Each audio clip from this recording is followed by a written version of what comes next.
What is going on, you guys?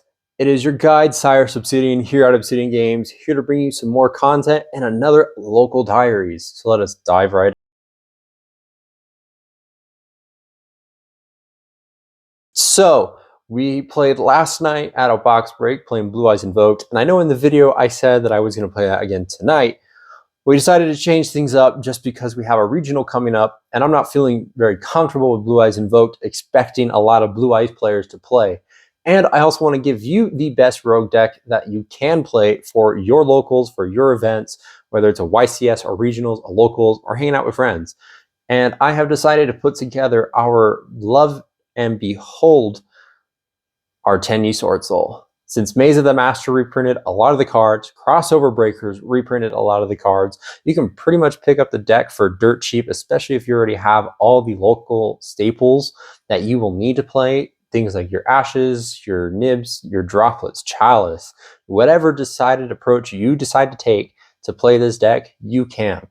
But let me show you my version that we are rolling with, our board breaker approach to this deck. And then we're going to head to locals to prepare ourselves for our regional that is happening next week and see how far Tenyi Swordsoul can carry us. So let us show you the profile and we'll dive right out. Okay, so with our regional coming up, this is the deck that I am wanting to pilot for it. So our test run is going to be the next couple locals to see how well it will do and what we need to change. So to start off, we are playing 3 copies of Swordsoul Mogi, 2 Taya, 3 Long Yuan, 3 Incredible Ecclesia the Virtuous for our monster lineup for Swordsoul. For the remainder Swordsoul, we play 3 Emergence and 1 copy of Blackout. So I think this is pretty standard for the approach of going second and breaking boards, the type of deck that this deck is. And honestly, I think the Swordsoul lineup will never change. I like it at this because it's never going to hurt us drawing into any of these and getting our combo going if we need to. I guess Moyi is the one that, like, with no cards in hand, that's probably the poor one to draw along with Long Yuan, but hardly happens. Moving to Tenyi, we are playing 2 copies still of Tenyi Spirit Saruya. I like Saruya at 2. I think 3 is a little too much, unlike 3 copies of Tenyi Spirit Ashina, where Ashina is really just the main one we want to see, along with 2 copies of Ashuda, 2 copies of Adhara, and then some interesting choices of Tenyi Spirit Makura and Tenyi Spirit Shathana. So I play these 2 because I A, do like their effects, but B, for the other rogue inconsistencies that we do see playing against either Mermail, the Atlantean, or Fire King, or any fire type deck. So I mean, being able to hit these on Protoss is really good. Which, speaking of Protoss, to round out the Worm lineup for Tenyi, we do play 1 copy of Protoss. And look at that. Finally picked it up. Picked it up in a QCR. Looks nice. But anyways, we then do play 1 copy of the new field spell Tenyi Infinity, which is just gets us into either one of our 2 copies of Vessel for the Dragon Cycle or the 1 copy of Heavenly Dragon Cycle. I think that these are really good to get into. I definitely like playing Vessel at 2. I think it's not mandatory, but it is a really good piece scene. It sucks having it at 1 because a lot of the times I want to start with it, especially if I have like Monk on board. So really good, really good. Circle is just a really great extender overall too. But that rounds it up for our Tenyi lineup. Moving to the rest of the deck, which is just board breakers, we are playing 3 copies of Droplet, 3 copies of Chalice, 3 copies of Tactics, and then 3 copies of Book of Eclipse. So I definitely like the board breaker approach. I've seen many people play hand trap versions of this deck, and I think the board breaker approach is the correct way to go. We decided to take out Desires because Desires did more harm than good, so playing Book of Eclipse at 3 is going to be our test out for tonight, because I think this is going to be a really good out against a lot of decks. Droplet, Chalice are all just really good too, so I mean, there's nothing wrong there. And then we do round it out with 1 copy of Called by the Grave. So not much has changed since we played the deck, other than the Book of Eclipses. The extra deck will blaze through because it's pretty much the same. 2 copies of Boxia, 2 copies of Shisha, 1 Draco, 1 Muladhara, 1 Dragite, 1 Xiaofeng, 1 Evil Long Yuan, 1 Chengying, 3 Monk, 1 Shaman, and 1 Sasahara. So I think that this is just the standard line of extra deck to play. The one thing that does hurt is playing into a D barrier. So we're trying to learn how to play the link line where we can just link climb our way to Sahasrara and just kind of chill on that and just kind of apply pressure that way. We'll see if it ever comes up, or seeing if we can just play through a D barrier on a pass and just break their board on the round.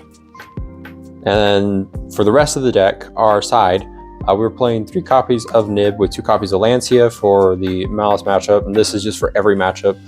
It is the one hand trap that we'll probably be siding in the most, just since a lot of decks don't respect Nib as much anymore. So that's going to be what we play into. And then sticking on theme with Board Breaker Approach, 1 copy of Duster with 2 copies of Lightning Storm. And then along with that, 3 copies of Thrust to help us get into the at, or to help us get into our 1 copy of D Barrier and our 3 copies of Evenly Matched. So I think the biggest matchup for me tonight, if we do play against it, will be that Blue Eyes, that Secret Village locks, and that's where Evenly Matched is going to come in handy. Being able to just drop this on them, try and break their board as much as I can without the spells, and then, you know, assuming I have nothing left to play, we just evenly match and just go. So that's what we are looking forward to tonight. So that rounds out the deck in whole.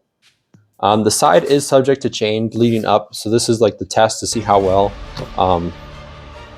because I don't know what to expect other than Ryziel and possibly Malice, but a lot of Blue Eyes for the regional, so we're playing accordingly, but we will see. So let's head to locals to see how we'll do. What's up, you guys? So we are here at Duke City, 15 players tonight, and guess what? Round 1 we got the bye. So I mean, tragic. But round 2 we played against probably the worst matchup that we could have had tonight, Labyrinth. Game 1, he won the die roll, goes first.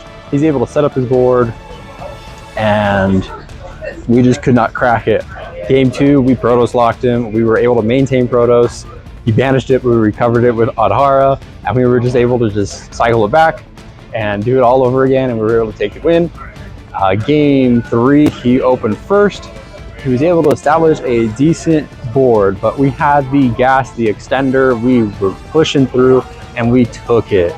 We had Chengying being a beefy body. He was at 35. We had evenly matched, so I mean we could have forced evenly matched if we really wanted to, but we were going to just crack his board and just see how far we could push, and we successfully did so, and whew, so good to take the win. So we're 2-0 right now, still 2 more rounds left.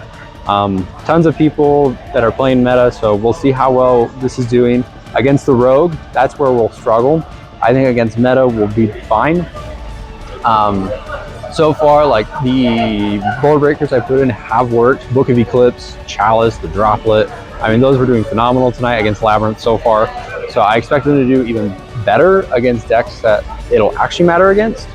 I'm not saying that it doesn't matter against Lab, because it does. Because, I mean, being able to non-target Droplet Lady is phenomenal, because that's what got us the advantage there. So we'll see what happens in the next 2 rounds. So we're hoping. Round 3, the match that we prepare for the most, the Primate Blue Eyes.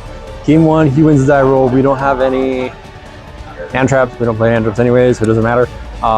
He sets up his full board, Secret Village lock. We opened into Ecclesia. We had Book of Eclipse. We had extender upon extender upon extender. We played through so much, and it still wasn't enough to crack the board, because he had one set that I did not know of, and that was the one thing I was not accounting on. So he takes game 1, game 2, we go first.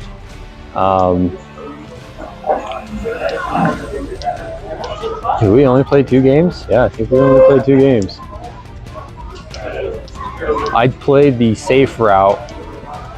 Yeah, I played the safe route and I went just Chao Feng pass, and I shouldn't have done that. I should have kept going because he didn't have anything. We could have gotten Chao Feng and Protoss, locking him out of light and dark, preventing him from targeting with Sahasrara and Shishao for a negate. So we should have done that, but we didn't, and he infirmed the Chao Feng and then went full combo. So ended up taking the L there. So we're 2-1. We have one more round left. Don't know what we'll be playing against, but we'll see what we'll be playing against, and hopefully we top, or at least win. So I feel bad. I totally did not wear the metas for recording anything for round 4 because it was just like I was in the zone. But game 1 we play against Whitewood Azamina. So we win the die roll. Yeah, we won the die roll. We went first time all night. We set up a really great board. Like I cannot remember it, but I know we did take game 1. We were able to Protoss lock. We were able to just keep it under our tempo, under our control. Or no, we didn't even Protoss. We went Qixing, Qishao, Blackout. That's what our board was. And we were praying that that would hold. And we were able to hold for a bit, and we were able to just like top deck mode. Can't remember if he won or I won. But no, yeah, I won because he did go first game 2. Game 2, he set up his full board, no interruptions. We were hoping to see evenly Book of Eclipse, Droplet, Chalice, anything like that. We didn't. We tried playing through his board as much as we could. We did our best, couldn't. So he ended up taking it. Game 3, we go and Protoss lock him, calling dark. He nibs me. We set 3 pass. Chalice and Book of Eclipse came in clutch.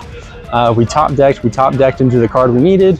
We were able to play with Incredible Ecclesia. We were able to just go full combo. We went Chao Feng and Protoss, light and dark them.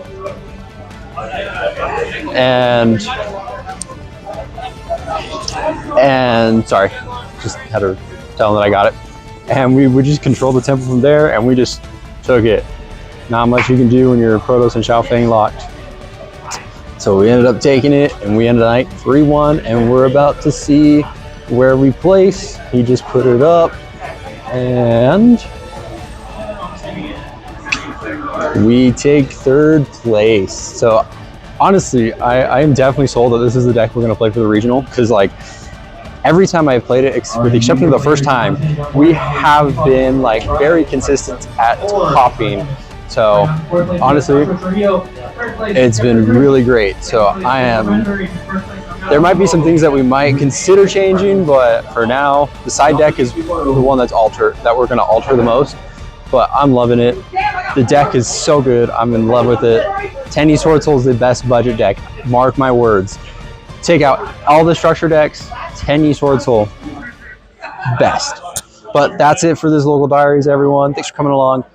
We start our road to locals, or our road to the regional next week. We'll see how far we can go in that with this deck, but we'll pass it over to you.